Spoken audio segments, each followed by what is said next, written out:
రాకాలోకంకి స్వాగతం. ఈ కంటెంట్ మీకు నచ్చినట్టయితే లైక్ చేయండి, మీ బంధుమిత్రులకి షేర్ చేయండి. ఇప్పటి వరకు సబ్స్క్రైబ్ చేసుకోకపోతే సబ్స్క్రైబ్ బటన్ని నొక్కండి, అదేవిధంగా బెల్ ఐకాన్ని కూడా నొక్కండి. జై హింద్ మిత్రులారా. డొనాల్డ్ ట్రంప్ భారతదేశం మీద అదనంగా మరొక 25% టారిఫ్ని వేశాడు.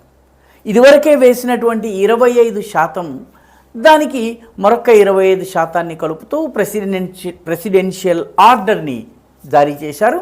అంటే ఇప్పుడు భారతదేశం నుంచి అమెరికాకి ఎగుమతి అయ్యేటటువంటి వస్తువులపైన 50% సుంకాలు ఉండబోతున్నాయి. ఈ 50% ఎవరు భరిస్తారు? అమెరికన్ ప్రజలు భరిస్తారు. ఎందుకంటే భారతదేశం నుంచి వెళ్ళేటటువంటి చీప్ ఆటోమొబైల్ స్పేర్ పార్ట్స్ కావచ్చును, లేకపోతే మన దేశం నుంచి వెళ్ళేటటువంటి ఫార్మా డ్రగ్స్ కావచ్చును, రకరకాల ఫార్మస్యూటికల్ జెనరిక్ డ్రగ్స్ కావచ్చును, మన దేశం నుంచి వెళ్ళేటటువంటి మిగతా ఉత్పత్తులు ఏవైతే ఉన్నాయో ఇవన్నీ కూడాను డైమండ్ పాలిషింగ్ కావచ్చు, మన దేశం నుంచి మాత్రమే అమెరికాకి వెళ్ళేటటువంటి పరిస్థితి ఉంది. అక్కడి ప్రజలు ఇవి కొనాలన్నట్టయితే టారిఫ్ని చెల్లించాలి. అంటే సర్వసాధారణ అమెరికన్ పౌరుడి మీద భారం పడబోతోంది. యాపిల్ ఫోన్లు మన దేశంలో తయారవుతున్నాయి. అవి వెళ్ళినట్టయితే మామూలు యాపిల్ ఫోన్లకు చెల్లించే ధర కన్నా కూడాను టారిఫ్ పెరుగుతుంది. నిజానికి టారిఫ్ పెరిగినప్పటికీ అమెరికాలో ఉత్పత్తి అయినటువంటి ఫోన్ ఖర్చు కన్నా కాస్ట్ కన్నా కూడాను మన ఫోన్ కాస్ట్ తక్కువ ఉంటుంది. పర్యవసానంగా ఈ టారిఫ్ని పెంచినంత మాత్రాన ప్రభావం ఉండదు.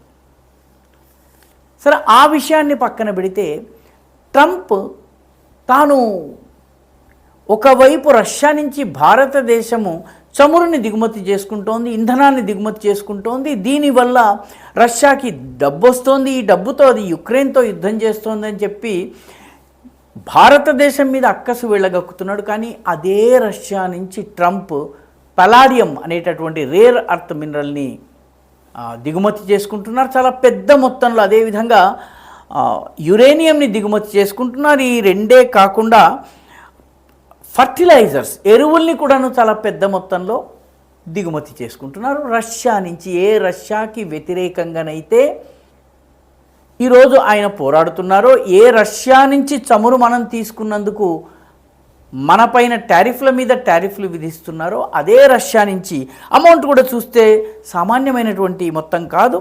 $1.27 బిలియన్ విలువైనటువంటి ఎరువులను రష్యా నుంచి అమెరికా ఇప్పటికీ దిగుమతి చేసుకుంటోంది. అదేవిధంగా యురేనియం విషయానికి వచ్చినట్టయితే $624 మిలియన్ యురేనియంని రష్యా నుంచి అమెరికా దిగుమతి చేసుకుంటోంది. అదేవిధంగా పలాడియం విషయానికి వస్తే $878 మిలియన్ పలాడియంని దిగుమతి చేసుకుంటుంది.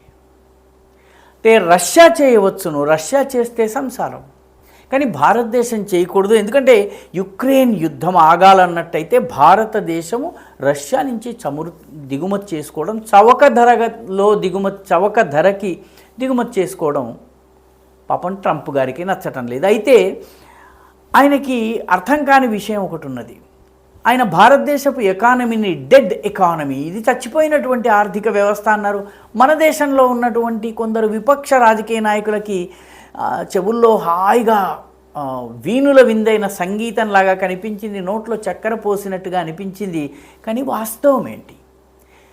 భారతదేశాన్ని డెడ్ ఎకానమీ అని చెబుతున్నటువంటి ట్రంప్ భారతదేశంలో గణాంకాల ప్రకారం కనుక చూస్తే 2012 నుంచి మొదలుపెట్టి ఇప్పటి వరకు అత్యధిక సంఖ్యలో పెట్టుబడులు పెడుతున్నారు. ట్రంప్ ఇన్కార్పొరేటెడ్ కంపెనీ ఏదైతే ఉందో రియల్ ఎస్టేట్లో ఉన్నటువంటి కంపెనీ నవంబర్ 2024 నాటికి మొట్టమొదట వచ్చినటువంటి 2012లో వచ్చింది 2024 అంటే 12 సంవత్సరాల్లో 3 పెట్టుబడులు ట్రంప్ యొక్క కంపెనీ స్వయంగా ఇండియాలో పెట్టింది. ఇండియన్ ఎకానమీ డెడ్ ఎకానమీ అయితే ఇంత డబ్బు ఎలా పెడతారు?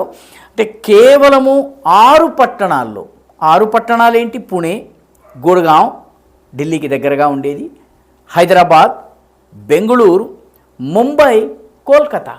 ఈ 6 పట్టణాల్లో 11 మిలియన్ల చదరపు అడుగుల రియల్ ఎస్టేట్ని ట్రంప్ డెవలప్ చేస్తున్నాడు. డెడ్ ఎకానమీ అయితే ఇక్కడ డెవలప్ ఎందుకు చేయాలి? ఇక్కడ కొనేవాళ్ళు ఎవరు? ఇక్కడి వాళ్ళు కాకుండా ఇక్కడ ట్రంప్ కనుక బిల్డింగ్ కడితే కొనేవాడు భారతీయుడు అవుతాడు. కాబట్టి డెడ్ ఎకానమీ అయితే ఇది ఎలా సాగుతుంది? కాబట్టి ట్రంప్ చేస్తే అది సంసారం, వేరే వాళ్ళు చేస్తే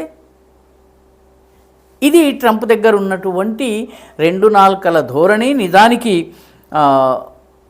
రష్యా నుంచి చేసుకుంటున్నటువంటి దిగుమతులు జనవరి నుంచి మే లోపల 23% వృద్ధి చెందినాయి. అమెరికా చేసుకుంటున్న దిగుమతులు భారత్ని ఆపమనంటుంది. కానీ భారతదేశము గతములోని భారతదేశం కాదు, పేద భారతదేశం కాదు, ఏదో వర్ధమాన దేశము అనేటటువంటి సిగ్గుబిళ్ళ తగిలించుకున్నటువంటి దేశం కాదు. ఈరోజు భారతదేశము ఫాస్టెస్ట్ డెవలపింగ్ ఎకానమీ.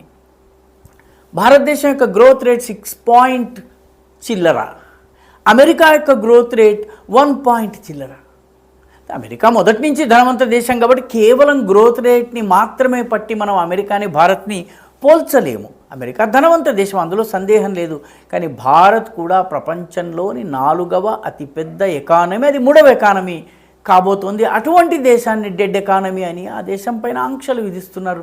నిజానికి ట్రంప్కి తెలియని విషయం ఏంటంటే భారతదేశంలో 2016 నుంచి ప్రధానమంత్రి స్టార్టప్ ఇండియా స్కీమ్ని స్టార్ట్ చేసిన తరువాత 70,000 స్టార్టప్లు ఈ దేశంలో వచ్చినాయి. యూనికార్న్లన్నీ ఇవన్నీ వేరే లెక్క, కానీ 70,000 స్టార్టప్స్ ఈ దేశంలో వస్తున్నాయి. ఈ దేశంలో ఉన్నటువంటి పెట్టుబడిదారులు కానీ యువకుడు కానీ గులాంగిరి చేసేందుకు, ఉద్యోగం చేసేందుకు, అమెరికన్ కంపెనీల సాఫ్ట్వేర్ కంపెనీల కూలి పని చేసేందుకు కాదు, ఉద్యోగాలను ఇవ్వగలిగే స్థాయికి 70,000 స్టార్టప్స్ని ఈరోజు తయారు చేస్తున్నారు. భారతదేశం కోవిడ్ వ్యాక్సిన్ తయారు చేసినప్పుడు 70 దేశాలకు ఎగుమతి చేసింది.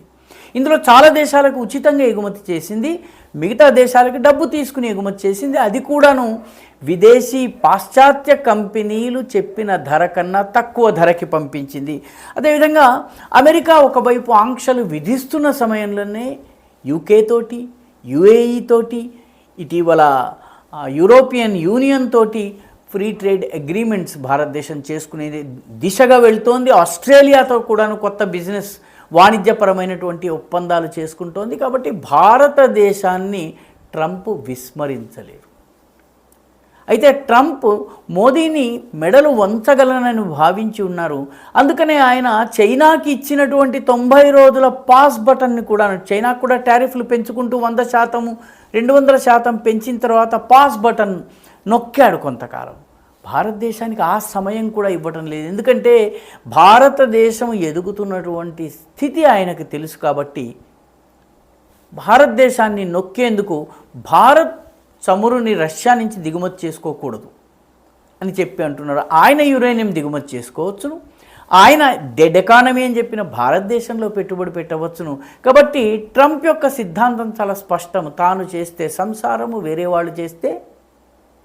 సో ఈ పరిస్థితి ఎక్కువ కాలం కొనసాగబోదు. ఎందుకంటే భారతదేశం అనేక ఆంక్షల్ని గతంలో కూడా ఎదుర్కొంది. నిజానికి 1965 యుద్ధ సమయంలో అయితే ఈ దేశపు ఆర్థిక పరిస్థితి చాలా దారుణంగా ఉన్న సమయంలో యుద్ధం జరిగినప్పుడు లాల్ బహదూర్ శాస్త్రి వారానికి 1 పూట ఉపవాసం ఉండమని చెప్తే ఈ దేశం ఉపవాసం ఉండింది. జై జవాన్ జై కిసాన్ నినాదం ఇచ్చింది. పరమాణు పరీక్షలు చేసినప్పుడు మన మీద ఆంక్షలు విధించినప్పుడు కూడా ఈ దేశం తట్టుకున్నది. ఆ తరువాత భారత్పై ఆంక్షలు విధించటం కన్నా భారత్తో చెలిమి చేయటమే మంచిదని అమెరికా గుర్తించింది. ట్రంప్ కూడా తొందరగానే ఆ విషయాన్ని గుర్తిస్తారు.